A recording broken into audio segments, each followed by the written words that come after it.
कोरटकर असोत वा सोलापूरकर, कोणालाही सोडणार नाही शिंदेंचा सभागृहातून इशारा. सदस्यांनी वाजवल्या टाळ्या. उपमुख्यमंत्री एकनाथ शिंदे यांनी राज्यपालांच्या अभिभाषणावर विधान परिषद भाषण केलं आणि यावेळी राज्यपालांनी महाराष्ट्राचे सुस्पष्ट चित्र मांडल्याचं त्यांनी म्हटलेलं आहे. विक्रमी बहुमताने आम्ही निवडून आलेलो आहोत. उद्योग बाहेर गेलेत यावर विरोधकांची कॅसेट अडकलेली आहे. मात्र देवेंद्रजींच्या नेतृत्वात आमची दमदार सुरुवात झालेली आहे. दुप्पट वेगाने चौपट क्षमतेनं आम्ही काम करतो आहोत. आणखीन जोमाने काम करायचं आहे. विकास कामे आणि कल्याणकारी योजना आपण राबवल्या आहेत. जनतेने याच कामावर आम्हाला विक्रमी बहुमत दिल्याचं सांगत एकनाथ शिंदे यांनी विविध मुद्द्यावर भाष्य केले आणि यावेळी राज्यात महिलांवरील अत्याचार आणि महापुरुषांबद्दल सुरू असलेल्या वक्तव्यांवरून होणाऱ्या संतापावर एकनाथ शिंदे यांनी विधान परिषदेमधून थेट इशारा दिला आहे. सोलापूरकर, कोरटकर कोणालाही सोडणार नाही असा इशारा एकनाथ शिंदे यांनी दिलेला आहे. भैयाजी जोशी यांनी केलेल्या वक्तव्यावरून राजकारण करण्यात आलेलं आहे. कारण त्यांनी आपल्या वक्तव्यावरून स्पष्टीकरण दिलेलं आहे. तर छत्रपती संभाजी महाराजांचा अवमान करणाऱ्या अबू आझमीन विरोधात देशद्रोहाचा गुन्हा दाखल करा अशी मागणी मीच केली होती. छत्रपती शिवाजी महाराज, छत्रपती संभाजी महाराज या महापुरुषांचा अवमान करणाऱ्यांना सोडणार नाही. अबू आझमी असो किंवा प्रशांत कोरटकर असो किंवा राहुल सोलापूरकर यांना देखील सोडणार नाही अशा शब्दात उपमुख्यमंत्री एकनाथ शिंदे यांनी विधिमंडळातून थेट इशारा दिलेला आहे. आणि यावेळी इतर सदस्यांनी टाळ्या वाजवून दाद दिलेली आहे. तसेच बीडमध्ये जे क्रौर्य झाले आहे ते आपण पाहिलं आहे. ही विकृती आपण ठेचून काढली पाहिजे. अशा लोकांना जेरबंद केल्याशिवाय आम्ही राहणार नाही. बदलापूर स्वारगेट येथे घटना घडल्या.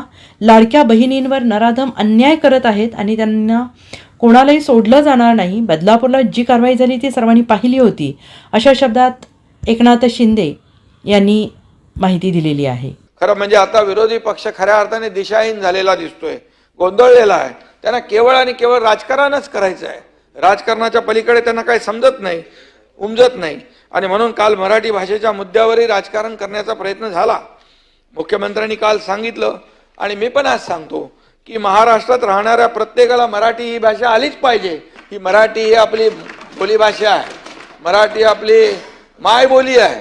ती कुठेही त्यात कुठलीही तडजोड करता कामा नये, होणारही नाही. आणि म्हणून काल मग आपले त्यांनी कोणी म्हणाले भैयाजी जोशी ते म्हटले, नंतर त्यांनी स्टेटमेंटही दिले, त्याचा खुलासाही केला.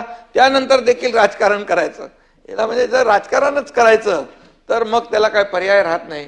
आणि म्हणून या ठिकाणी मी आता या ठिकाणी असं म्हणू शकतो, मराठी माणसं का गेली मुंबईच्या बाहेर, का मुंबईच्या बाहेर फेकले गेली, कुणामुळे गेली.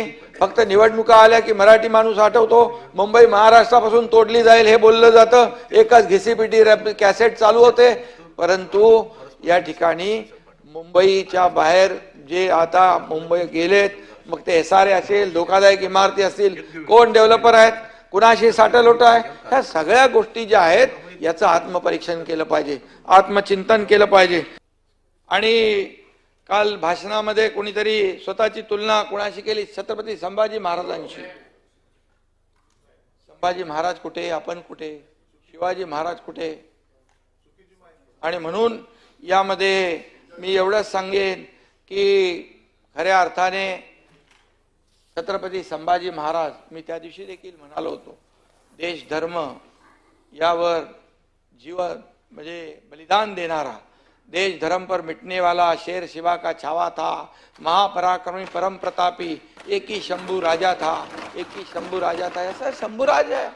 अरे एवढा मोठा माणूस, महापराक्रमी, महायोद्धा, त्याची बराबरी आपण करू शकत नाही. मी त्याच्यावर जास्ती बोलत नाही. तुमची चर्चा झालेली आहे वाटतं, हा झालेली आहे. त्यामुळे काही लोक जे काही असं केलं असेल तर त्यांनी दिलगिरी व्यक्त केली पाहिजे. आणि हा विषय, कारण शेवटी बघा तो हा खाली कोण, अबू आझमी औरंगजेब म्हणतो, औरंगजेब कुशल प्रशासक आहे, तुमच्या बाजूलाच आहे ना त्याचं कबर, काय कबर काय थडग, अरे थडग त्याचं थडग जे आहे त्याला दिल्लीत पोचता नाही आलं, महाराष्ट्रात त्याला जीव सोडावा लागला. आणि संभाजी महाराज बलिदान करून पण जिंकले, पण औरंगजेब जिंकून पण हरला. हा औरंगजेबाचा क्रूर कर्म, कौर्य छत्रपती संभाजी महाराजांचा 40 दिवस हाल केला, जीभ छाटली, डोळ्यात गरम सळ्या घातल्या, नख कापली, अंगाची चामडी सोलली, मीठ टाकलं, काय काय केलं, अतोनात हाल केले. आणि अशा औरंगजेबाचे उदो उदो करणं म्हणजे खऱ्या अर्थाने हा देशद्रोह आहे. आणि म्हणून देशद्रोहात मीच मागणी केली, देशद्रोहाला टाकून द्या आतमध्ये आणि त्याचं निलंबन करून टाका. आणि म्हणून त्याचं निलंबन झालं. त्यामुळे छत्रपती संभाजी महाराज असतील, शिवाजी महाराज असतील, आपले राष्ट्रपुरुष असतील, यांचा कुठलाही अपमान केलेला कोणी महाराष्ट्र सहन करू शकणार नाही. त्यामुळे प्रत्येकाने आपल्या मर्यादेमध्ये राहिलं पाहिजे. आणि म्हणूनच याला तुमची चर्चा झाली आहे म्हणून मी त्याच्यामध्ये डिटेलमध्ये बोलत नाही. आणि म्हणून छत्रपती संभाजी महाराज हे महापराक्रमी होते. आपल्या वडिलांनी निर्माण केलेल्या स्वराज्यासाठी, हिंदू धर्मासाठी त्यांनी प्राणाचं बलिदान दिलं. आणि औरंगजेबनी काय केलं? अरे बापाला कैद केलाय, पोरांना मारून टाकला, 27 लोकांना खून केला, हत्या केली त्याने सत्तेसाठी. त्याची बरोबरी आपली होऊ शकते? आणि म्हणून या ठिकाणी यापुढे देखील आपण बोलताना मर्यादा ठेवल्या पाहिजे. सत्तेच्या खुर्चीसाठी कोणी काय काय सोडलं 2019ला माहित आहे. हिंदुत्व सोडलं, वडिलांचे विचार सोडून शत्रूच्या तंबूमध्ये, छावणीमध्ये जाणाऱ्या लोकांनी संभाजी महाराजांचा अपमान किंवा बरोबरी करणं हे योग्य होणार नाही. आणि म्हणून हे नैतिक त्यांना अधिकारही नाही.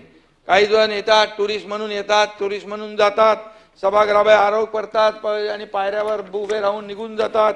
आणि म्हणून पर्यटन तुमच्याकडे आहे, पर्यटन यांच्याकडे आहे. आणि म्हणून बाहेर पायऱ्यावर राहून बघायचा चॅनलचा बूम आणि बोलून झाल्यावर ठोकायची धूम. असले लोक काय काय करतात, कशाला पाहिजे हे सगळं? आणि म्हणून या महाराष्ट्रात छत्रपती शिवाजी महाराज, संभाजी महाराज यांचा अपमान करणाऱ्या पिलावळ्याची वळवळ सुरू आहे.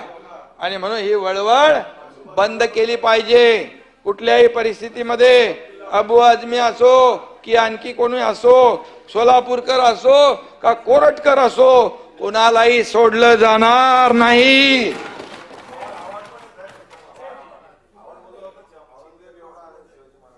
जे कोणी असतील त्या लोकांना